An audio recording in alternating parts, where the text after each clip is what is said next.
nombre es Eliana Lozardo, soy licenciada en Ciencias de la Educación. Estudié en la UBA y me especialicé en didáctica de nivel superior, justamente porque me interesaba el trabajo con adultos y también me interesaba los problemas de la enseñanza en sí, que es de lo que se encarga la didáctica. En mi recorrido profesional fui trabajando en algunas universidades vinculadas a los departamentos de educación virtual, en la parte de tutorías y en los departamentos pedagógicos, adquiriendo ahí formación en el armado de cursos e-learning, desarrollo de carreras, eh, desempeñándome también como tutora docente en algunas áreas, y en todo ese recorrido uno iba viendo y se iba encontrando con diferentes comentarios y visiones y perspectivas de qué es esto de la educación en entornos virtuales o qué es esto de la educación a distancia o incorporar tecnología educativa a los procesos de formación. Y en muchos de los casos nos encontrábamos, o yo me iba encontrando, con diferentes afirmaciones y prejuicios vinculados a que justamente la educación virtual o es de mala calidad, o es fácil, o no sirve para el desarrollo de conocimiento. Y básicamente sobre estos tres mitos es sobre lo que queremos conversar un poco y generar también un poco de discusión y reflexión. No hay ideas cerradas ni conceptos únicos. La idea justamente es poder hablar y conversar sobre este tema. El primer mito que uno muchas veces escucha de que la educación virtual es de baja calidad o que las propuestas formativas no son buenas o no son adecuadas, yo iba viendo que se basaban, se basaban básicamente en algunas ideas, no, hay que ampliar un poquito, gracias, se basaban en algunas ideas o preconceptos vinculadas a justamente que estamos tan acostumbrados a una forma de enseñanza, a una manera de formarnos tan arraigada a los procesos presenciales, a esto de que tengo que ver al otro, tengo que escuchar al otro, que nos cuesta pensar en otras maneras, en otras formas. Por eso también incorporar nuevas tecnologías o tecnologías distintas vinculadas a las tecnologías de la comunicación nos parece extraño, que no tiene nada que ver, las tenemos muchas veces relacionadas con la diversión o los pasatiempos y no pensamos en las potencialidades que hoy estas tecnologías nos ofrecen. Y también otro tema es que solemos naturalizar las tecnologías con las que contamos. Un pizarrón, un banco, un cuaderno, una tiza, como para dar ejemplos, también son tecnologías que surgen para dar respuestas concretas a problemas puntuales que se fueron dando a través del desarrollo, de la historia, de la educación en general, que nosotros estamos tan acostumbrados a usarlo, que no problematizamos ni pensamos esos elementos como tecnologías. En relación a eso, los errores más visibles vinculados a este mito que yo fui encontrando en el transcurso de mi experiencia recorriendo diferentes universidades, empresas, ámbitos de formación laboral, en el presente trabajo para el Ministerio de Educación de Río Negro, donde damos capacitación docente por una plataforma virtual. Los errores más básicos que encontraba era, por un lado, suponer que la educación virtual es trasladar lo que hacemos de modo presencial, por ejemplo, en un aula, pasarlo todo tal cual a una pantalla o a un aula virtual o a un entorno o a una red. O pensar que todo lo que ponemos en una pantalla o en un entorno virtual es educación virtual, que no es lo mismo que estamos diciendo arriba. Y suponer que introducir algunas tecnologías de comunicación y de información tiene que ser para solucionarnos problemas, para hacernos la tarea de enseñanza más sencilla. Y ese es otro gran error, porque nos posiciona en una mirada de la tecnología tecnicista o banal, y no con la potencialidad que cada herramienta o cada entorno tiene. Por eso yo pensaba en traerles o en compartir eh, de qué estamos hablando cuando hablamos de educación virtual. Y justamente traje una definición bastante amplia para que también podamos ampliar un poco el horizonte de nuestro análisis e ir un poco más allá y pensar justamente en todo tipo de propuesta formativa, didáctico-pedagógica, que se lleva adelante en entornos virtuales y que por medio de la incorporación de nuevas tecnologías, como hablábamos antes, las tecnologías de la información y de la comunicación, buscan cosas concretas. Y a esto me refiero con potenciar y favorecer las diferentes formas de construcción de conocimiento que se da cuando uno interactúa con otros. Y no solamente buscar resolver problemas de la comunicación o problemas concretos, de facilitarnos la tarea de la enseñanza, sino que además vienen a intensificar cada una de las propuestas de trabajo que nosotros le presentamos a los estudiantes o a los destinatarios para quienes pensamos estas propuestas. Y parto de esta definición para desglosarla un poco y pensar un poco en los componentes, en aquellas cosas que en cualquier propuesta formativa no nos puede faltar. Creo que muchas veces el caer en decir que la educación virtual no es buena o es de baja calidad o no es necesariamente lo mismo o suponer que es tan buena, lo voy a poner entre comillas, como en las formas presenciales, es justamente por las decisiones pedagógicas que tomamos al momento de armar nuestras propuestas formativas. Primero tiene que haber una intencionalidad pedagógica. Con esto quiere decir querer enseñar algo. Tenemos que tener en claro la necesidad de decir, bueno, yo quiero que a través de este curso, de esta presentación, de este momento, los que estén presentes aprendan determinadas cosas. Yo lo tengo que tener en claro. Si yo no tengo eso en claro, no sé hacia dónde voy. Tener fines educativos concretos. Querer que alguien aprenda algo. Tener un contenido específico, saber muy bien qué es lo que voy a enseñar, cómo, de qué manera, cuál va a ser mi recorte, que no me dé lo mismo que haya un video, que haya un link hacia un texto, o una página, o una conferencia, o un recorte de una película, lo que sea. Y después llevarlo a cabo por medio de un soporte virtual. Acá yo en esta definición amplío un poco más, porque podemos pensar en combinar modalidades, en que una parte se haga presencial, en que otra parte se haga a través de redes o de alguna plataforma o algún entorno en particular, que puede ser cualquiera de esas combinaciones. Y para ampliar un poquito más esto, yo pensaba de qué manera nosotros, desde nuestras propuestas, podemos comprometernos en empezar a derribar justamente este tipo de mitos, donde nuestras buenas decisiones nos ayuden a ir en contra de estos mitos de que la educación virtual es mala en sí, o porque simplemente nos parece. Tener un contenido específico, como mencionábamos antes, saber bien qué quiero enseñar, tener en claro qué queremos que el otro aprenda. Conocer bien a nuestro destinatario. A mí me parece que esta es una de las claves en cuanto a las decisiones que después tenemos que tomar.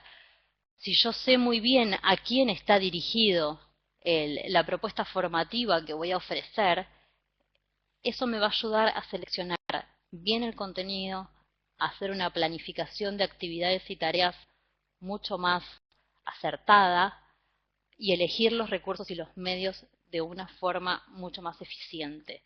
No es lo mismo tener adelante una persona que está haciendo un posgrado o una persona que está iniciando su primer carrera de grado. No es lo mismo tener mandos medios de una empresa o tener a un grupo de gerentes. Todas esas características de los destinatarios a mí me van a ayudar a tomar buenas decisiones. Cuando hablábamos de los recursos y yo mencionaba esto de elegir adecuadamente los recursos, en eso también yo me tengo que plantear y pensar qué tipo de habilidades, competencias yo puedo desarrollar por la incorporación de, no sé, un mural participativo donde todos se presenten a través de imágenes y videos, donde usen un mapa interactivo donde cada uno marque en qué lugar está para mostrar su lugar o su lugar de trabajo o su lugar de referencia. Puedo usar un montón de herramientas diferentes de participación, de interacción, de comunicación. Puedo usar distintos tipos de recursos audiovisuales que a mí me ayuden a desarrollar las habilidades que yo quiero desarrollar, y para eso es importante la planificación. Y en cuanto a la planificación de las actividades y las intervenciones, esto es un aspecto fundamental en el momento de armar bien mi plan de trabajo. Si yo tengo en claro para qué voy a incorporar un tipo determinado de actividad, si yo voy a iniciar con una actividad de presentación o si voy a poner las actividades simplemente al final, porque considero que yo puedo evaluar solamente al final, o cómo voy a planificar las participaciones de mis estudiantes o de mis destinatarios. Todas esas decisiones que son decisiones pedagógicas que tienen que estar basadas en lo que yo quiero lograr, en fundamentación pedagógica, y que en definitiva son decisiones vinculadas a lo moral desde lo que hace el formador, el pedagogo. Todo eso nos va a ayudar a tener propuestas de formación de una calidad cada vez superior, propuestas cada vez más superadoras, y donde vamos a poder tender a buenas prácticas pedagógicas también en los entornos virtuales. Por eso yo pensaba en que tanto la planificación como la investigación y el asesoramiento en el momento de pensar, proponer y llevar adelante diferentes cursos en entornos virtuales son tres elementos fundamentales. Si yo puedo planificar cada vez mejor y tener en cuenta por qué estoy tomando esas decisiones, si puedo investigar y buscar otras propuestas exitosas, tanto experiencias dentro del mismo nivel que yo esté trabajando, en otro, dentro de la misma región o en otras regiones, y puedo ir sacando cuáles son los elementos que hicieron que esas experiencias sean exitosas, y a la vez buscar el asesoramiento y la mirada crítica de mis colegas o de mis superiores que puedan mirar y decir, bueno, esto que estás proponiendo es bueno, esto es bueno, lo otro no es bueno. Todo eso nos ayuda a ir mejorando la calidad de nuestras propuestas formativas. Y otro tema u otra potencialidad que tienen la formación a través de entornos virtuales es el poder, después que hicimos el recorrido, o a medida mismo también que estamos transitando en el recorrido de la formación, poder evaluar lo que estamos haciendo, las decisiones que estamos tomando, e ir viendo, por ejemplo, cómo es la participación, cómo es la permanencia, cómo es la interacción, cómo son las calidades de las producciones que los participantes están entregando. Todos esos elementos me permiten para que yo pueda constantemente evaluar la propuesta que yo estoy llevando adelante y mejorarla paso a paso. Como yo les mencionaba antes, yo trabajo en el Ministerio de Educación de Río Negro, hacemos formación docente, y esta es una tarea que hacemos constantemente, lo que mencionaba ahora. Por un lado, planificar, investigar y buscar siempre la mirada de un otro, con y mismo nosotros, una mirada crítica de cada una de las propuestas que llevamos adelante, las revisamos una y otra vez y siempre le hacemos modificaciones y siempre le hacemos cambios, porque una, una verdadera educación, una verdadera propuesta de formación responsable nos tiene que llevar constantemente a la revisión, a la mirada crítica y a la modificación. Sí, ahora vamos a pasar a otro, al segundo mito que yo quería traer, perdón, que es que muchas veces se cree que la educación virtual es fácil, tanto para el que la está ofreciendo o preparando o impartiendo, como para el que aprende. Hay una mirada de que es, bueno, simplemente te conectás cuando vos querés, haces unas actividades, las entregás y listo, es eso. O si vos ya sos docente, lo que haces, lo que hacías en la clase y el material que tenés lo subís. Y bueno, y con eso ya la plataforma te ofrece unas actividades y ya con eso estás. Como yo les mencionaba, ya hace varios años que soy tutora en diferentes lugares e instituciones y lo más dificultoso que he visto es mantener el interés que, que los que participan puedan organizarse adecuadamente, que puedan llevar adelante con éxito toda la tarea. En cuanto al que imparte o al que es instructor, más que instructor a mí me gusta pensar como facilitador. O sea, tenemos una idea, me parece que el entorno virtual nos permite pensar al otro que está guiando el aprendizaje como un facilitador, como alguien que está para fomentar el diálogo y la interacción. Y por eso mismo las tareas que tiene para resolver por delante, por un lado es ofrecer una buena organización de las tareas. Eh, si el que se conecta o empieza un curso y no sabe muy bien qué es lo que tiene que hacer y cuándo lo tiene que hacer, va a ser muy difícil que pueda lograr todo su trayecto formativo con éxito, de principio a fin. Para esto ayuda mucho tener bien organizadas con calendario de actividades diferentes, o sea, las diferentes actividades que se llevan a cabo, tener espacios de consulta claros donde los que participan pueden saber que tienen diferentes instancias y espacios para presentar sus dudas, para interactuar con otros de forma más formal o más sencilla, que haya un espacio como, no sé, un correo privado o interno para hacer preguntas o consultas mucho más privadas, una retroalimentación constante, clara, dando respuestas prontas. No podemos pasarnos una semana si alguien nos hace una consulta y tener una semana para responder eso. Si no tenemos resuelto el tema, siempre es bueno poder dar respuestas intermedias de me estoy ocupando en esto, ya lo voy a hacer, ya estoy averiguando, porque lo que tenemos que pensar es, por un lado, cómo mantener el interés y, por otro lado, cambiar un poco la idea o el paradigma del aprendizaje. Estamos muy acostumbrados a interpelar al otro en su aprendizaje como un sujeto racional y nada más, como si la ansiedad, los sentimientos, las emociones y todo lo que sucede también en soledad en la educación virtual no fuese importante. El contacto que tiene el otro con, con nosotros es por medio de un mensaje, de, de una contestación en un foro.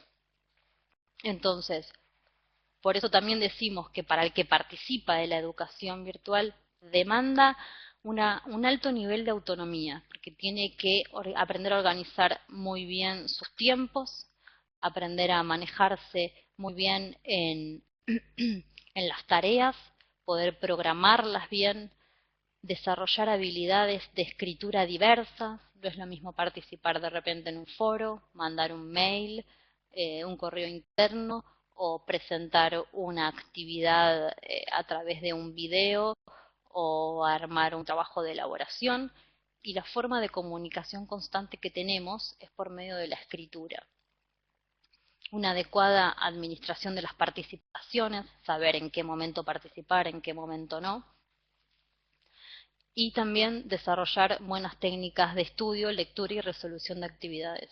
Por eso, pensar que la educación virtual es fácil es realmente un mito, porque no es viable de que toda una propuesta sincera y real de formación sea fácil. A mí me interesaría poder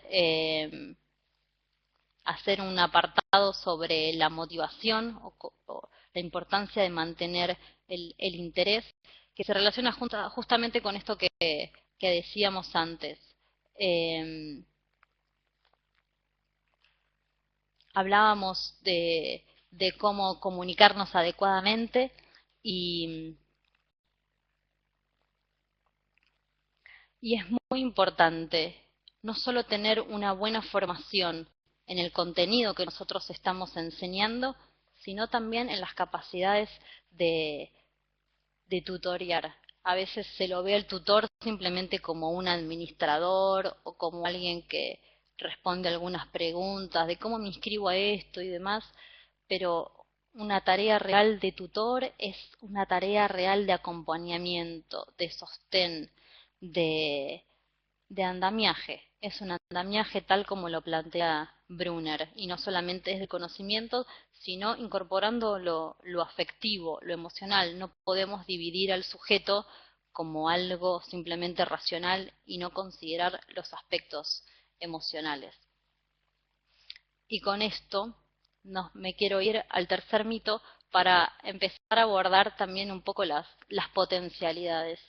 Es muy escuchado pensar que la educación virtual no favorece la construcción de conocimiento, no favorece un pensamiento crítico, que no permite el desarrollo de habilidades psicológicas superiores, y yo creo que los entornos de formación virtual hoy, una de las cosas que más favorecen es poder romper con estos paradigmas más tradicionales de la formación, donde alguien tenía el conocimiento y el otro simplemente escuchaba y asentía con la cabeza y después daba cuenta de haber leído o escuchado. Yo creo que pensar hoy los entornos virtuales como espacios o posibilidades para construir verdaderos entornos o comunidades de aprendizajes es el salto cualitativo que nos puede dar este entorno. Eh, Especialmente para poder ir más allá, en el sentido de fomentar la interacción entre pares. Cuando incorporamos un entorno virtual o tecnologías pensando que esa incorporación va a ser para potenciar la construcción de conocimiento basada en la interacción entre pares, es ahí donde logramos un salto cualitativo en nuestra propuesta de formación. Y es ahí donde le damos la posibilidad de interpelarlo al otro como un sujeto real, como un sujeto completo, holístico, donde el otro que está aprendiendo no es simplemente un receptor, sino es alguien que participa, que construye, que deconstruye su conocimiento, que lo vuelve a construir, que colabora, como alguien que está activo y se vuelve protagonista de su propio conocimiento. Yo creo que es una de las mayores potencialidades hoy de la educación virtual, generar esos espacios que a través de redes de conocimiento se pueda dar pertenencia, y a través de esa pertenencia se pueda lograr desarrollar habilidades de negociación, de consenso, y habilidades que son completamente transferibles a otras tareas, a otros espacios tanto de trabajo como otros espacios de la vida o de conocimiento. Esta posibilidad de la interacción entre pares y de la construcción colectiva y colaborativa del conocimiento también nos para nosotros, como yo decía antes, sobre todo a los formadores, desde un lugar de facilitadores y no solamente de validadores del conocimiento, sino nosotros generamos conscientemente y pedagógicamente las oportunidades para que el otro aprenda y para que el otro aprenda en relación con los otros y con lo que los otros traen. Otra de las potencialidades de la educación virtual es justamente poder ofrecer una formación masiva, tanto en momento indicado o en el momento, por ejemplo, ahora que nos reunimos y charlamos, como de una manera asincrónica, eh, donde yo puedo subir información, tareas, y ustedes en otro momento las resuelven, y eso también le da una autonomía mayor a los participantes y se vuelven aún más protagonistas de sus propios procesos de aprendizaje, porque es el otro el que tiene que organizarse previamente para poder resolverlos. Así, de esa manera, nosotros podemos orientarnos a respetar los tiempos y los ritmos de aprendizaje. Esto no tiene que quedar en contradicción con lo que veníamos diciendo antes de la planificación y de ver cómo manejamos los tiempos y las actividades, pero sí yo puedo ir rearmando constantemente el contrato didáctico que yo llevo adelante con el otro que está aprendiendo. Para mí, una de las potencialidades también que más me gusta resaltar es en cuanto a la evaluación. Me parece que se puede dar una evaluación, se puede dar, no, es totalmente posible una evaluación cualitativa, donde se pueda evaluar correctamente el proceso, el desarrollo del aprendizaje y no simplemente el final del aprendizaje con actividades que acrediten numéricamente de si leyó o no leyó. Me parece que el poder recuperar en en un mismo lugar todo el recorrido que va haciendo una persona desde que inicia una propuesta de formación hasta que la termina, con esto podemos ir viendo los procesos o los momentos de conexión, de participación o de deserción o de permanencia, y que todo eso nos permite también tomar decisiones pedagógicas. Esto suma a una evaluación cualitativa, porque la evaluación siempre tiene que ser para después tomar decisiones pedagógicas en pos de la información que esa evaluación nos ofrece. Y por último, para ya ir cerrando en cuanto a las potencialidades, nos brinda la posibilidad de ofrecer propuestas formativas permanentes que estén revisadas con contenido actualizado y sumamente adecuadas y adaptadas al destinatario que tenemos. La facilidad de subir y bajar contenido, por ejemplo, en una plataforma, readaptar un curso en función del destinatario que yo tengo enfrente, poder subir modificaciones en pos de actualizaciones en los diferentes campos científicos, para mí es una de las mayores potencialidades. Y bueno, para más o menos ir cerrando y ya dar espacio, que creo que está bueno el espacio de la interacción y las preguntas, yo quería cerrar con dos reflexiones.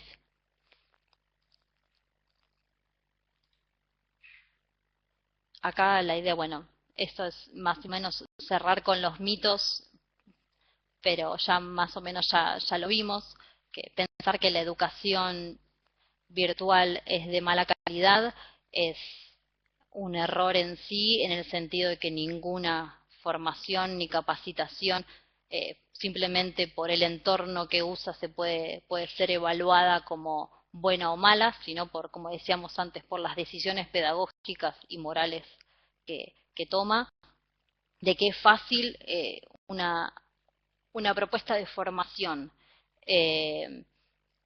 más o menos o relativamente responsable, nunca va a ser fácil, ni para el que la lleva adelante ni para el que está aprendiendo. Y suponer que la educación virtual no favorece la construcción de conocimiento es simplemente si tenemos una visión tecnicista o banal de las tecnologías, si tenemos una mirada de potenciación de las tecnologías, vamos a poder derribar fácilmente este mito. Bueno, y para cerrar, ahora sí, yo quería traer esta reflexión que surgió de un grupo de trabajo armando justamente un curso de formación docente sobre TIC, y pensamos en esto de lo cuidadosos que tenemos que ser en cuanto a los riesgos y a las limitaciones que toda tecnología trae aparejada. Y es nuestra tarea como formadores, como pedagogos, estar vigilantes del sentido educativo que debemos perseguir cuando incluimos las diferentes tecnologías y de las potencialidades didácticas que ofrece. Y bueno, para cerrar, yo retomo esta frase de Edith Lidwin. Para quienes no la conocen, es una gran pedagoga que ya no está entre nosotros, pero bueno, que tuve el privilegio de conocer y muchos hemos sido formados por ella. Recomiendo todas sus lecturas, todos los que estén interesados en tecnología educativa, en educación a distancia y en todas las incorporaciones de las tecnologías en diferentes entornos de formación. Recomiendo sus libros, sus lecturas, conferencias y muchos de sus seguidoras que han continuado su legado. Y a mí lo que me parece interesante de esta frase que ella trae en uno de sus libros es justamente pensar en el sentido educativo de las nuevas tecnologías y de los medios de comunicación para poder reconocer y revisar el valor pedagógico. Ella nos llevaba siempre a no tener esta mirada de sí, incorporemos cualquier cosa, total es tecnología y sirve al entorno. No, tenemos que tener una mirada de vigilancia, una perspectiva crítica sobre lo que incorporamos y sobre lo que no incorporamos. Y siempre pensando, ¿para qué lo incorporamos? Si eso realmente está potenciando lo que nosotros queremos lograr, que es la construcción de conocimiento, y de qué manera eso afecta a la constitución subjetiva del docente. Muchas gracias. Bueno, ahora supongo que habrá preguntas.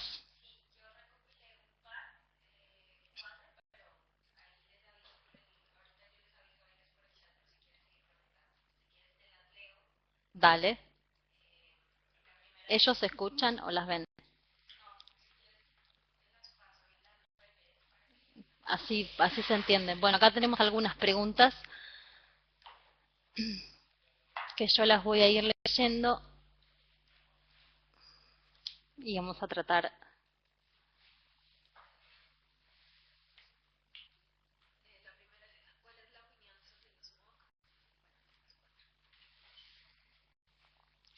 ¿Cuál es la opinión sobre los MOOC? ¿Nueva forma de aprender o solo un experimento de moda? Yo creo que es una nueva forma de aprender. Muchas de las cosas que hoy ya tenemos incorporadas seguramente en su momento fueron consideradas experimentos de moda.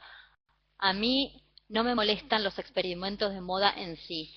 Vuelvo a lo que decía antes, tenemos que tener siempre una perspectiva crítica sobre lo que incorporamos y lo que no incorporamos. No estoy de acuerdo con incorporar cualquier cosa, pero tampoco todo nos puede dar miedo. Yo creo que tenemos que tomarnos el tiempo siempre de evaluar las potencialidades o las limitaciones, como decíamos antes, de cada una de las tecnologías y a la vez si realmente eso aporta o no a mi propuesta formativa. Yo no tengo por qué llenar mi propuesta formativa de un montón de recursos o un montón de videos para hacerlo más atractivo o más interesante. Es justamente lo que no dijimos. Yo creo que hay que, hay que experimentar y conocer y a algunas cosas darles tiempo para que se afiancen y se mejoren. Otra, Ana. Ana pregunta, ¿puedo conocer quiénes son los destinatarios, pero... Me voy a poner los anteojos, perdón, ¿eh? ¿Cómo puedo llegar a ellos para lograr, por ejemplo, que participen en un webinar? Bueno, yo no... Ana, no sé... yo no estoy hablando de estudios de mercado, ¿eh? Yo no sé muy bien a qué te referís. Yo estoy hablando, por ejemplo, o al menos el ejemplo que yo traté de dar. Si yo ofrezco un curso a través de una plataforma virtual o a través de algún entorno específico, y yo veo que que empiezan a inscribirse determinadas personas, o que yo lo estoy apuntando eh, no sé, personas de ciencias económicas que quieran especializarse en algo o escuchar algo en particular, eh, para que participen a un webinar, y bueno, vas a tener que implementar estrategias de marketing y de comunicación. Yo no me refería a eso, yo eh, me refería a otra forma o sea, cuando me refiero a conocer el destinatario, pienso, por ejemplo, se inscribe gente a un determinado curso. Entonces, lo que me pasa a mí con los cursos que damos, por ejemplo, yo miro la lista de gente que está inscrita y veo que son docentes, algunos con 5 años de experiencia y otros con 20 años de experiencia. Algunos son de nivel inicial, otros son de nivel medio. A mí todo eso me va dando conocimiento de los destinatarios, de las personas que van a estar presentes. Entonces, en función de eso, yo tengo que ir viendo si las actividades, el contenido, las propuestas, los medios, las lecturas que estamos ofreciendo o que estoy ofreciendo, tienen que ver o interesan o abarcan o son coherentes con este destinatario. A eso me refería. Aldo Vasallo. Algunos participantes interactúan mientras la disertante expresa sus ideas. Me hizo pensar en la influencia de los canales alternos de comunicación, audible, visual, sensorial. ¿Cómo lograr conectarlos mediante la formación virtual? Bueno, ahí tenemos varias cosas. O sea, este es un caso particular donde todos nos reunimos y charlamos. Por ejemplo, en la mayoría de los cursos, o en muchos cursos que yo he participado, esto no se suele dar porque justamente por conocer los destinatarios, que son personas que de repente trabajan muchas horas y no tienen un buen acceso siempre a la conexión de Internet, no tienen un Internet estable, esto sería un fracaso. Entonces, por ejemplo, lo que usamos son otras formas de interacción. ¿Cómo las integro mediante la formación virtual? Creo que justamente la formación virtual permite incorporar un montón de recursos audiovisuales que hacen que la persona se sienta integrada en su ser completo eh, en la experiencia de formación. Incorporar un video, incorporar texto escrito, incorporar, por ejemplo, tutoriales audiovisuales, incorporar diferentes estrategias, elementos, recursos. Hoy tenemos un montón de recursos que se pueden incorporar sin siquiera descargarlos a nuestra máquina, los podemos usar online y compartirlos. Para mí, igual volvemos a lo que decíamos antes, si no está dentro de mis propósitos estimular sensorialmente a alguien, no lo voy a incorporar. A veces con las nuevas modalidades nos ponemos como muy analíticos en un montón de cosas, pero a mí esto me hace pensar en mis experiencias de formación presencial, por ejemplo. Yo pienso, los docentes que me dieron formación, ¿estaban conscientes para darme todo tipo de estímulo audiovisual y sensorial en la formación presencial? Yo creo que no. Y yo sé que no. Que simplemente con ellos pararse y hablar durante 4 horas y media creían que era más que suficiente para que yo aprendiera todo lo que ellos querían. Y es lo mismo, ¿no? Creo que volvemos a los propósitos y a qué queremos estar, qué buscamos con la incorporación de diferentes medios y tecnologías. Nancy Beatriz dice, ¿cómo evalúas el trabajo colaborativo? Que se utiliza muy a menudo, cuando en los cursos son muchos alumnos. Bueno, Nancy, te cuento, mira, yo suelo tener comisiones de inscriptos de base, son 200 estudiantes. Nosotros tenemos un registro, por ejemplo, como lo manejamos nosotros, muy muy estricto sobre el seguimiento. Yo me fijo cuándo están conectados, cuándo no están conectados, qué tareas cumplieron y qué no. Y uno lo que va generando es espacios específicos de interacción. Por supuesto que yo no puedo estar en todo momento cuando ellos interactúan, pero si yo tengo un foro específico con consignas claras donde ellos tienen que, por ejemplo, dar su opinión en base a una consigna o a un extracto de una definición de un autor, dar su opinión y contraponer 3 opiniones a otros compañeros. Ahí es un proceso de interacción. Poder conformar grupos y presentar en un lapso de tiempo determinado, bajo determinadas consignas, un trabajo grupal. Y para todo eso también es interacción. Y para eso van a necesitar otros medios que la misma plataforma no les da. Entonces van a tener que armar archivos compartidos, ponerse de acuerdo por mensaje privado, tener un momento para reunirse alrededor de esas consignas, cada uno ir aportando lo suyo, colaborar entre ellos y después uno hace una devolución sobre eso.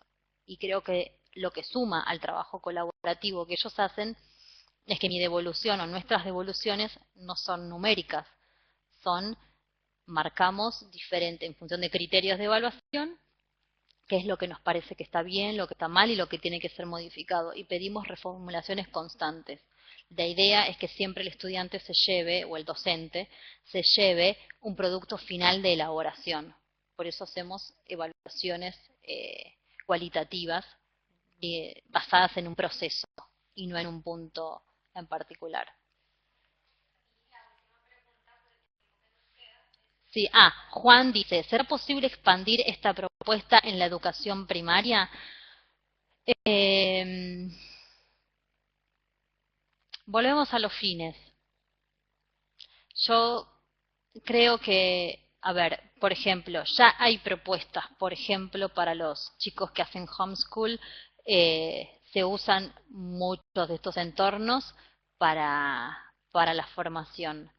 Yo no estoy de acuerdo ni estoy diciendo que hay que derribar todo lo presencial, que la interacción o el tacto o la mirada o el pasar tiempo nos sirve. No estoy diciendo que pongamos una bomba en las escuelas primarias y las destrocemos, para nada. Lo que sí creo que muchas cosas que no hemos podido lograr todavía en los lugares o masivamente eh, en los ámbitos de educación primaria, sí los hemos podido lograr en los entornos virtuales que a veces tan mal renombre tienen las propuestas en general. Entonces, a mí me vuelve a resonar el ¿y por qué? ¿Cuál es la traba de por qué no podemos enseñarles a nuestros chicos a trabajar en forma colaborativa?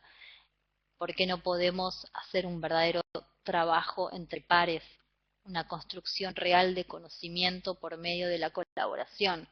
Y en realidad para mí la pregunta más importante termina siendo esa. ¿Por qué teniendo todo lo que tenemos terminamos buscando otros recursos para lograr eso que no podemos terminar de lograr de forma presencial?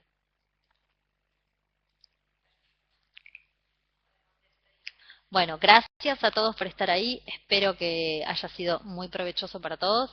Y bueno, me pueden encontrar en las redes fácilmente. Gracias.